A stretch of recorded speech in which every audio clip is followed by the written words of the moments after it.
Welcome to Andrew's Blunt Takes. Today, Michael Mullen has a statement about General Mark Milley and his actions according to the new book Peril. Rudy Giuliani is kept from debate prep, and Greg Abbott acting real petty.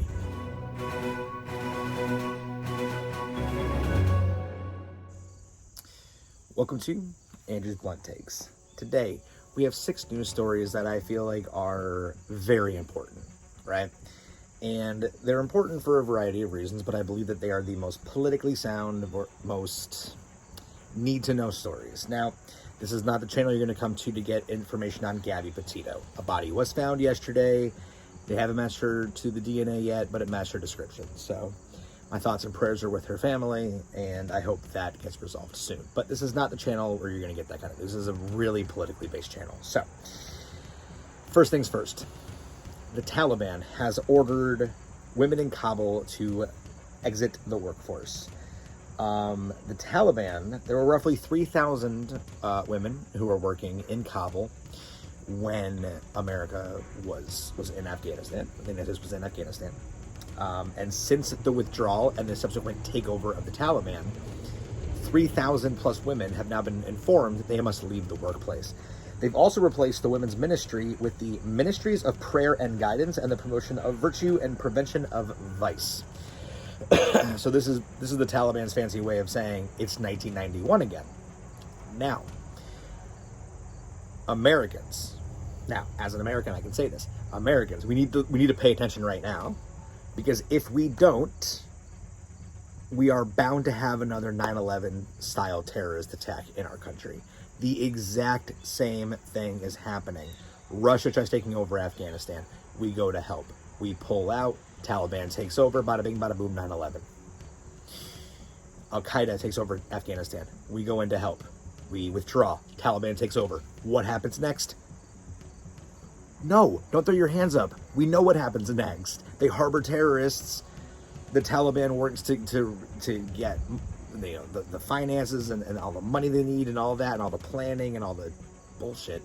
And it's only a matter of time. It's only a matter of time.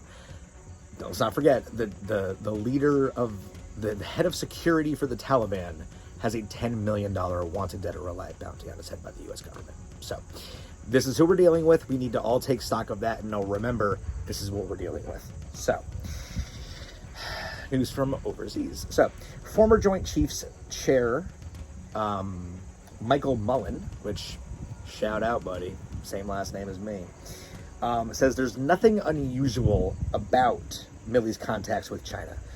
He's the former chair of the Joint Chiefs of Staff on Sunday, said there was nothing abnormal about the reported conversations between General Mark Milley and his counterparts in China, according to authors Bob Woodward and Robert Costa. Their new book Peril is out in a few weeks. Milley reached out to China in the waning days of the Trump administration, attempting to reduce tensions by assuring China that no American attack was imminent and asking that China not do anything without consulting the U.S. military leadership. He was quoted as saying, "I didn't consider that abnormal at all," he told ABC's This Week. So clearly this whole, he's a traitor, it's treason, all of this, like, how about y'all look in the mirror about January 6th and we'll come back and talk to you about it, okay? Having communications with counterparts around the world is routine, Mullen was also quoted as saying.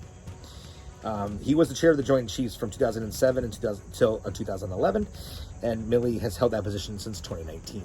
So, yeah. Oh. More a fun story here.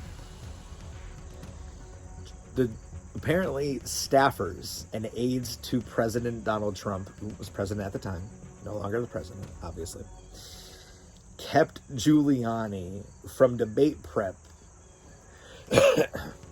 by telling him the wrong time. True story. Prep would start at 1. They would tell him 3. They would always tell him a couple of hours late, so he always showed up late. Most of the other advisors found Giuliani's advice to be supremely unhelpful. That's a quote from the new book, I Alone Can Fix It, Donald J. Trump's Catastrophic Final Year.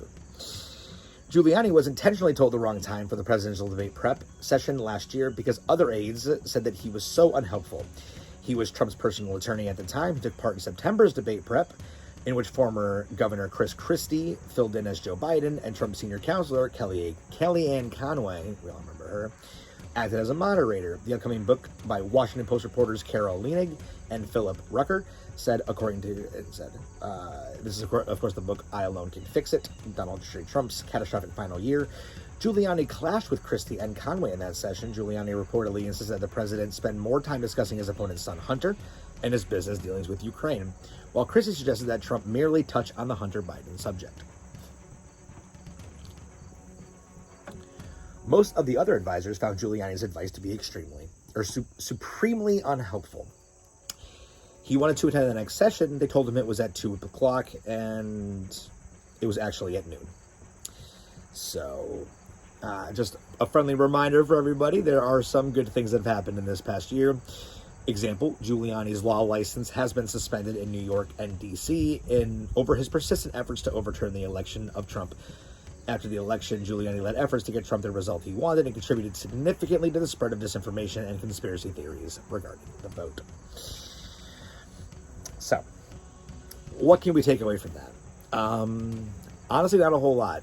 We know that Rudy Giuliani has been a little bit, God, I don't want to say off his rocker because that feels rude, but he's been a little bit scatterbrained for the last few years. It's sad to see the decline. It's sad to see, I'll admit it. But he really drank the Kool-Aid. I'm talking like people who are using ivermectin, like, drank the Kool-Aid. Mike Lindell drank the Kool-Aid. Like, Giuliani is in the exact same boat as Mike Lindell. So, Greg Abbott. What did that asshole do now? Well, turns out the Lincoln Project, a group of,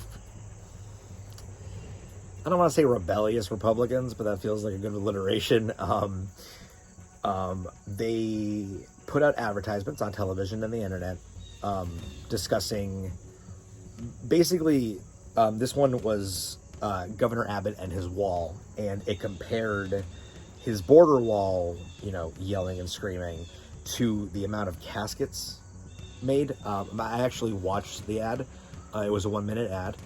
And it was supposed to play on Longhorn Network nationwide. They bought one spot for $25,000, and roughly 10 minutes before kickoff, the ad was pulled. Now, it was approved by ESPN's lawyers. Like, everybody looked at it and everybody was good with it. The University of Texas at Austin is said to have been the party involved who quashed it, who made it like, this isn't appropriate. What's ironic here is that Greg Abbott attended the University of Texas at Austin. I find that a little bit weird, that a commercial that is, honestly, I understand that it can be considered partisan, but a commercial that really only is showing facts. Like, they're only putting up numbers. It's just statistical data at the end of the day. It's when a politician gets to decide what airs on TV about them, we are entering dangerous territory. We are entering China-esque control over stuff. We are entering, and it's a scary thing to think about. I agree, and I might be taking it to the extreme, perhaps. But sometimes it takes thinking about the extremes to even consider them. So consider the fact that Donald Trump and his acolytes will yell and scream about cancel culture and all of this, but any company who has spoken out against the abortion rights, a lack of abortion rights bill in Texas, they want to shut them down. Marjorie Taylor Greene is telling mobile carriers that if they go through with a subpoena to a committee in Congress, they'll be shut down when they have the majority again. Like, that is a very communist mentality to say that you don't support the party, we're gonna shut you down. Like, talk about cancel culture. Like, good Lord, the hypocrisy is something else. Like, let me tell you. Justice for J6. I will say, I did exaggerate that one a little bit. I will say that. However, not to toot my own horn, but Gavin Newsom was not recalled, and it was roughly 63%. So, you know, I would rather tell you guys to be really worried about the about potential riots places and get it wrong, than tell you guys really solid political news and have that be wrong. So I will take the fact that the Justice for J6 rally, about 400 to 450 people showed up, and there was more police officers than people attending the rally, which I think is just absolutely fantastic. Donald Trump did come out and say that it was a setup, so people should avoid going. Now, mind you, the Justice for J6 rally is to try to set free the political prisoners of Biden, or the more than 610 people who have been federally charged for their involvement in the January 6th riot and potential insurrection at the United States Capitol, or attempted insurrection, I should say.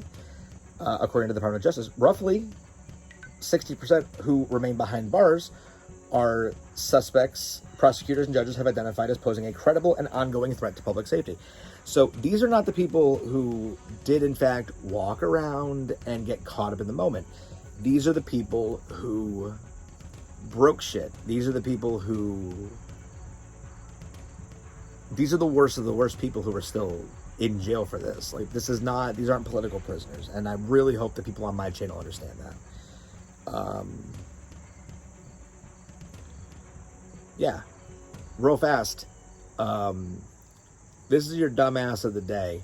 I'm not putting any information out about him, really. All I will say is that he was interviewed, I believe it was by CNN, during the rally on the 18th, and the J6 rally, and he was quoted as saying that there were no assaults on police officers and all the charges were bullshit.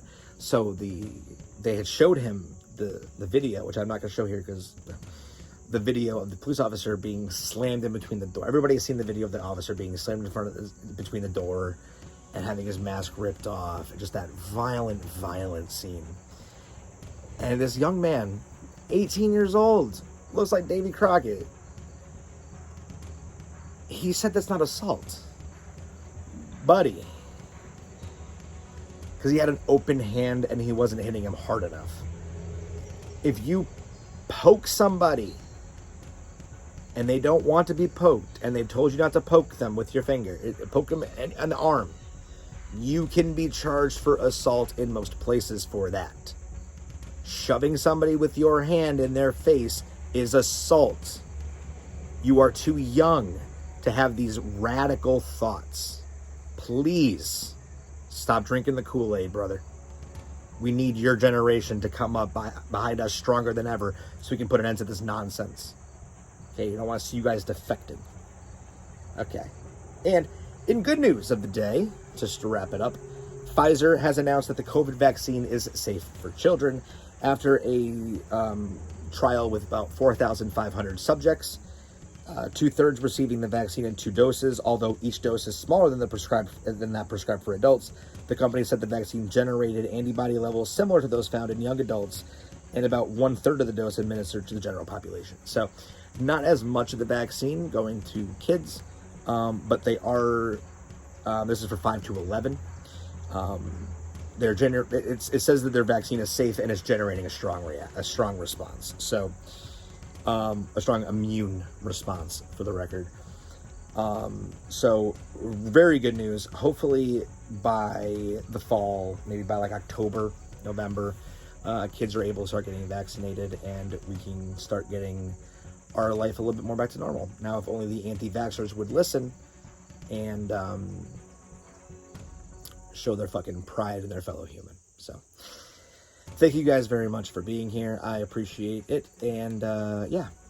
Oh, real quick, I will be going on vacation. I know I just started this channel recently, but my son's birthday is soon. So anything breaking really important, I'll put in as a short on the channel. But any long form video like this probably isn't going to happen for about a week. So yeah, thank you guys very much for being here, and have a great day.